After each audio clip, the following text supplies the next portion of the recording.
Photo కొట్టినా photo అవసరం లేదు ఫోటో అతను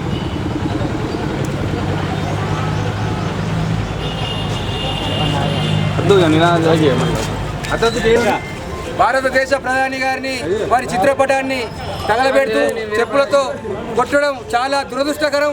ఒక మహిళా జడ్పీ చైర్పర్సన్ రాజ్యాంగబద్ధమైనటువంటి బాధ్యతలో ఉండి ఇటువంటి చిల్లర పనులు చేయడం చాలా దురదృష్టకరం.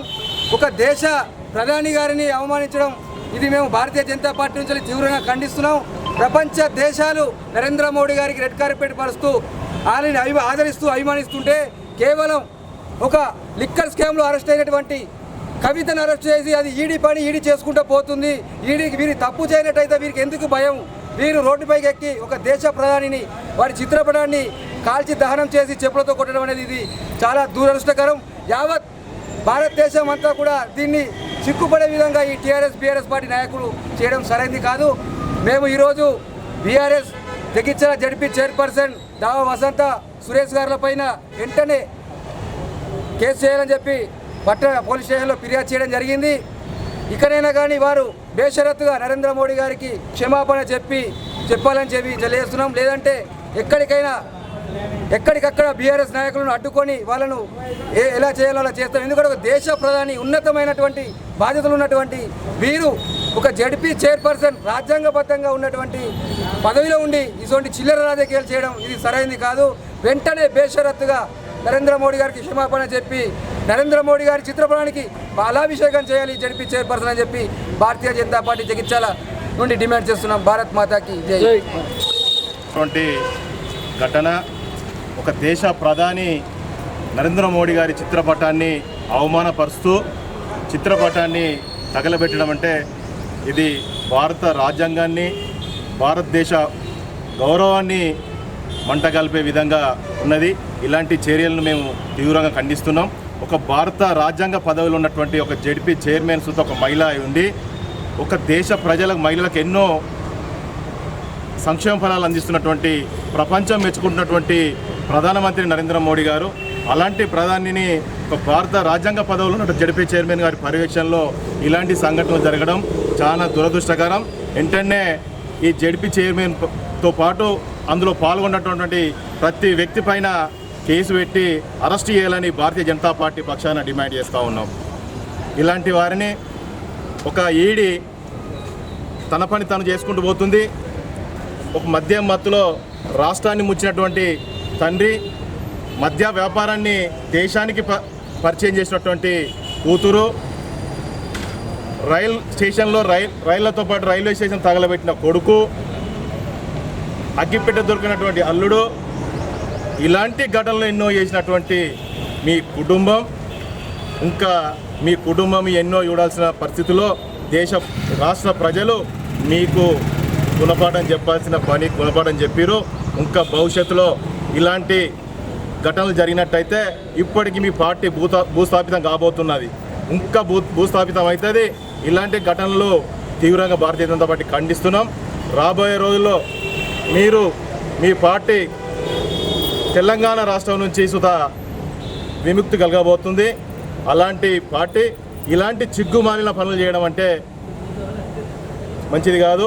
కావున దయచేసి వెంటనే మీరు ప్రధానమంత్రి గారికి భారతీయ జనతా పార్టీకి క్షమాపణ చెప్పాలని భారతీయ జనతా పక్షాన డిమాండ్ చేస్తూ ఉన్నాం.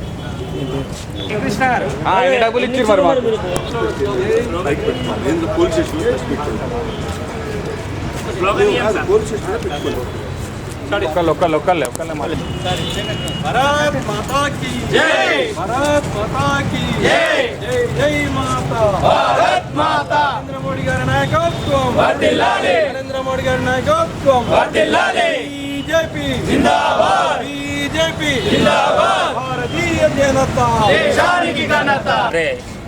ఈడీ తన పని తాను చేసుకుంటూ ఎమ్మెల్సీ కవితను అరెస్ట్ చేస్తే టీఆర్ఎస్ నాయకులకు నిద్ర పడతలే.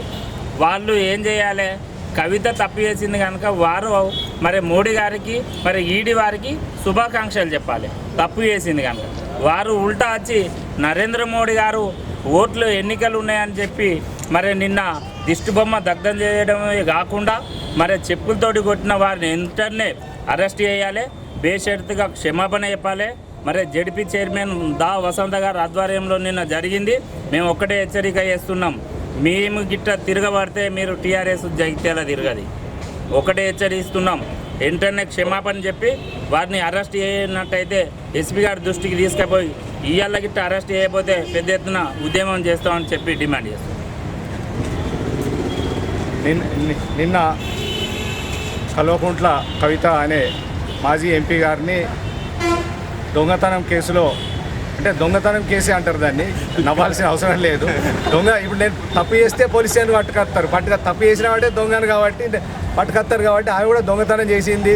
ఏం చేసింది అంటే లిక్కర్ దొంగతనం చేసింది, లిక్కర్ మాఫియాతో చేతులు కలిపింది, లిక్కర్ మాఫియా ద్వారా వచ్చే డబ్బును స్వీకరించింది. ఎన్నెన్నో ఉన్నాయి కథలు, ఇంకా ఉన్నాయి వాళ్ళ మీద కేసులు. అయినా చట్టమును గౌరవించాలనేది ఒక విధానం, చట్టం తన పని తను చేసుకుంటూ పోతుంది అనేది ఒక విధానం. ఈడీ వచ్చి అరెస్ట్ చేస్తే కేటీఆర్ గారు, హరీష్ రావు గారు మర్యాదగా మాట్లాడడం జరిగింది. ఇక్కడ పేరు అడ్రస్ లేని వ్యక్తులు నరేంద్ర మోడీ గారి గౌరవం, ప్రధానమంత్రి నరేంద్ర మోడీ గారి బొమ్మ కాల్చడమే కాకుండా చెప్పులతోటి కొట్టడం జరిగింది. అంటే మేము కొట్టుడు చాలు చేస్తే, చెప్పులతోటి కొట్టుడు చాలు చేస్తే మీరు రోడ్ల మీద తిరుగుతారా? కొద్దిగా పరిజ్ఞానంతో చేయాలి, ఏదైనా జ్ఞానంతో చేయాలి. దిష్టి బొమ్మ దానం చేసినట్టు అది వేరు. ఎక్కడో కిరాయి రౌడీలను, పార్టీలకు సంబంధం లేని వ్యక్తులను తీసుకొచ్చి చెప్పులతోటి బొమ్మలను కొట్టియడం అంటే అది కరెక్ట్ కాదు. ఎప్పుడైతే తప్పు చేసిందో చట్ట ప్రకారంగా చర్య కంపల్సరీ. నేను చేసినా, శ్రీని చేసినా, ఇంకెవరు చేసినా, ఎవరు చేసినా కానీ చట్ట ప్రకారం. ఢిల్లీలో ఉన్నటువంటి ముఖ్యమంత్రి, ఉప ముఖ్యమంత్రి 6 నెలలు 8 నెలలు జైల్లో ఉన్నాడు. నిన్ను అడిగిన వాళ్ళు ఎవరు? ఒక మాజీ ఎంపీవి, ఒక ముఖ్యమంత్రి బిడ్డ కావచ్చు, మాజీ ముఖ్యమంత్రి బిడ్డ కావచ్చు. కానీ తప్పే. ఇక ముందైనా కానీ బీఆర్ఎస్ వాళ్ళు మీ ఉనికిని కాపాడుకోవాలంటే ఇలాంటి పిచ్చి పిచ్చి పనులు కాకుండా ఏదైనా వ్యతిరేకమైనటువంటి కార్యక్రమాలు చేయండి, నినాదాలు చేయండి, అది చేయండి, ఇంకేదో చేయండి. కానీ చెప్పులతోటి కొట్టడం, రాళ్ళతోటి కొట్టడం, అగ్గిలో పెట్టడం ఇదంటే కరెక్ట్ పద్ధతి కాదని మేము బీజేపీ పక్షాన ఖండిస్తున్నాము. వారిపైన కూడా కేసు నమోదు చేయాలని చెప్పి పోలీస్ వ్యవస్థ కూడా దిగా ఉంచాలి. ఎందుకంటే ఎలక్షన్ మూమెంటు ఎవరెవరు ఏ పనులు చేసినా, పిచ్చి పిచ్చి పనులు చేసినా కానీ కంపల్సరీ కేసు పెట్టాలి, లోపల నూకాలి. కానీ పోలీసు కూడా లూజ్గా ఉండకుండా ఖచ్చితంగా ఉండి వాళ్ళ మీద కేసులు పెట్టాలని చెప్పి, బనాయించి లోపల నూకాలని చెప్పి కోరుచున్నాం.